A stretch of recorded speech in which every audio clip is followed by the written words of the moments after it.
যাত্রাবাড়ি যখন বাঁধটা ভেঙে যাচ্ছে, মানে আর কোনোভাবে এটা রাখা যাচ্ছে না, তখন আপনি এখনো যদি ফেসবুক থেকে ছবি বের করেন তাহলে দেখবেন ওখানে আমাদের ওইখানের মাদ্রাসা, যে মাদ্রাসাতে শুধু একটা মাদ্রাসা থেকে 11 জন শহীদ হয়েছে, একটা মাদ্রাসা থেকে 11 জন শহীদ হয়েছে।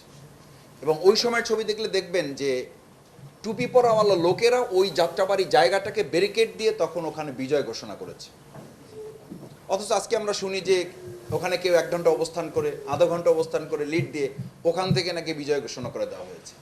এটা এই মাত্র 24 সাল থেকে 25 সালে এসে ইসলামপন্থীদেরকে মুছে ফেলার এটা একটা চক্রান্ত, এটা ষড়যন্ত্র একটা। এবং দেখেন সর্বশেষ যে ফ্যাসিস্টদেরকে নিষিদ্ধ করার ছবিগুলো যদি দেখেন, আমি নাম বলার দরকার নেই কোনো দলে, শুধু ছবিগুলো যদি দেখে এই পৃথিবীর মানুষ, এই বাংলাদেশের মানুষ, তাহলে বুঝতে হবে যে শুধু ইসলামপন্থীদের একটা অগ্রগণী ভূমিকার কারণেই এই ফ্যাসিস্টদের নিষিদ্ধ করতে এই সরকার বাধ্য হয়েছে।